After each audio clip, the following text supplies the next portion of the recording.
President Carter, thank you so much for taking the time to join us. It's a pleasure, thank you. So you're here, I think you've lost track of how many times you've come to Israel so far. It's the same mission to try and bring about a two-state solution, and here you are with all these good intentions, and you've become an almost persona non grata here in the country. Just with the Netanyahu government. We've never met with the Netanyahu government or any of his ministers, and we have not requested to meet with him or his government on this trip. But you know, even the president of our country was advised by the foreign ministry to boycott this visit. We did request to meet with the new president. We have always met with Shimon Peres, and this time we hope to meet with President Rivlin, because we had met with him on a previous visit when he was Speaker of the Knesset.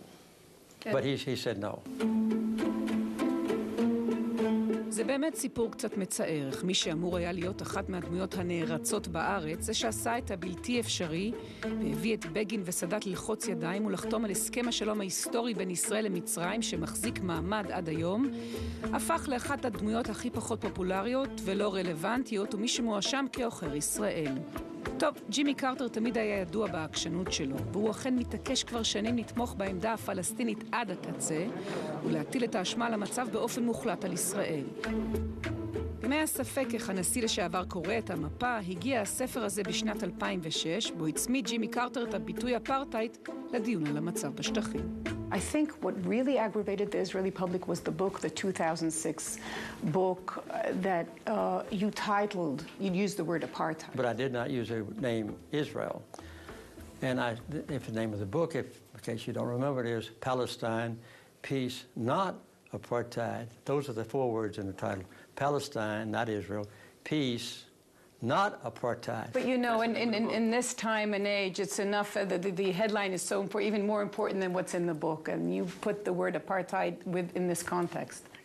Not apartheid is the phrase I use. So would you say that the situation, that is definitely not apartheid in the situation in Gaza, in the territories? I think that if Israel moves toward a one-state solution with the domination of the entire region between the Jordan River and the Mediterranean Sea, that is very likely to eventually lead to a discrimination permanently against a minority or even a majority of people who are residents of that area.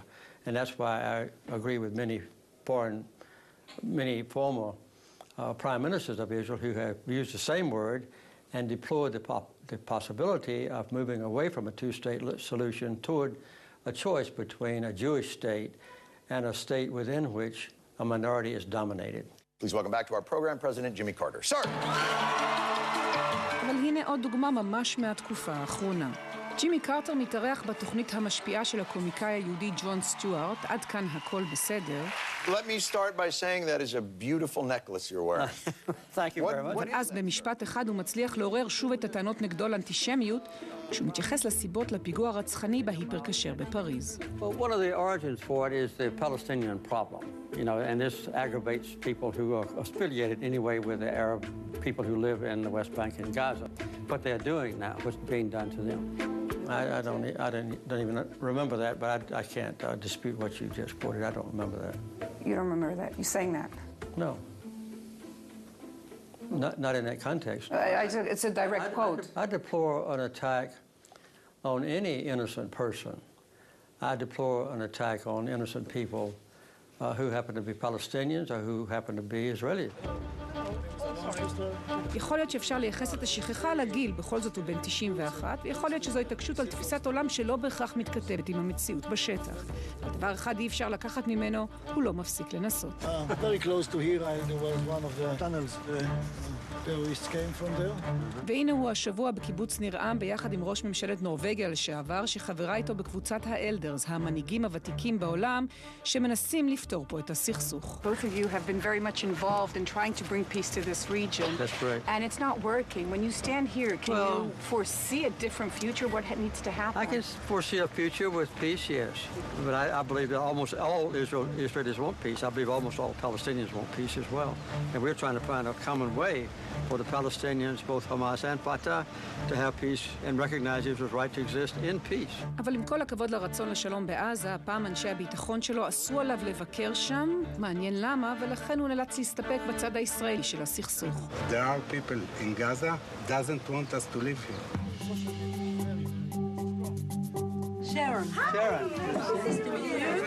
מהתצפית הפמליה מגיעה לחמ"ל של הקיבוץ, שם מחכה לו קבוצה מצומצמת של תושבים שרוצים לשתף אותו בדלקות של הקיץ האחרון. It's difficult.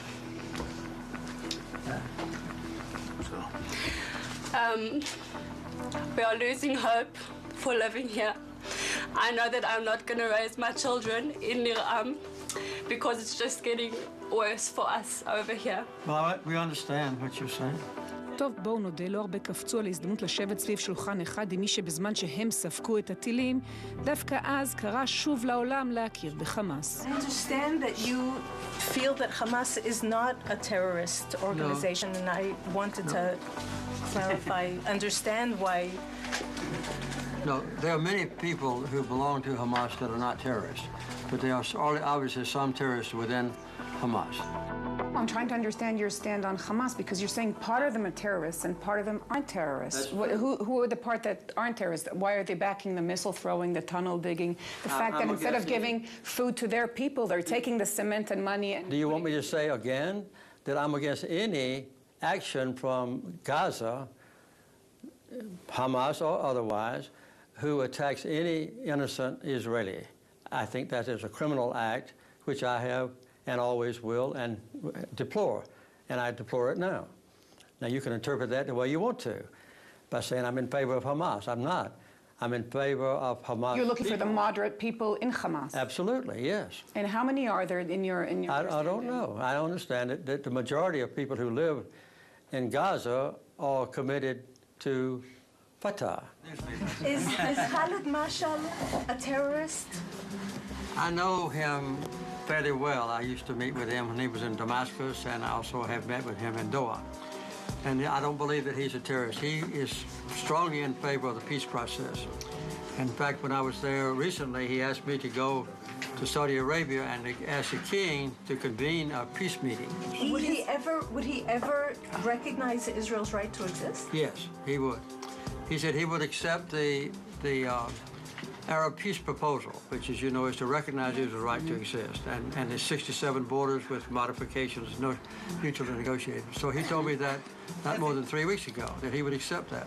Thank you again. Now spend some time. You're telling them that Khalid Mashal, the person who is responsible for the tunnels being digged around the corner and for the missiles flying over, is not a terrorist. I didn't tell him that. No, but you said he's not a terrorist. You heard from Khalid Mashal 3 weeks ago that he's ready to recognize the state of Israel and to walk away from all what Hamas stands for? You're twisting what I said completely. No, I just haven't heard him, so it's amazing. Have you ever talked to him? He doesn't. He won't talk to us. Oh, really? Yes, I would love to sit down with him. What I told you that he said is very accurate. טוב, מאוחר יותר יבקש קרטר להבהיר שהשלום עליו משעל דיבר הוא בכלל הפיוס עם פתח, וההכרה בישראל אם בכלל תבוא רק אחרי שורה של תנאים, כלומר הדרך עוד ארוכה, וכרגע זה נראה בלתי אפשרי.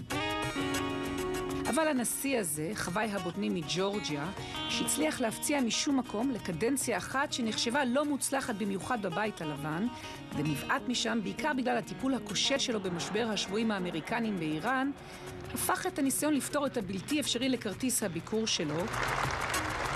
אפילו קיבל את פרס נובל לשלום בשנת 2002, אבל מה לעשות שהמזרח התיכון השתנה, גם השחקנים הראשיים. Do you still see a chance for a two-state solution? Yes, I do. Do you think there is a chance that Prime Minister Netanyahu will one day become a Menachem Begin? I doubt that very much.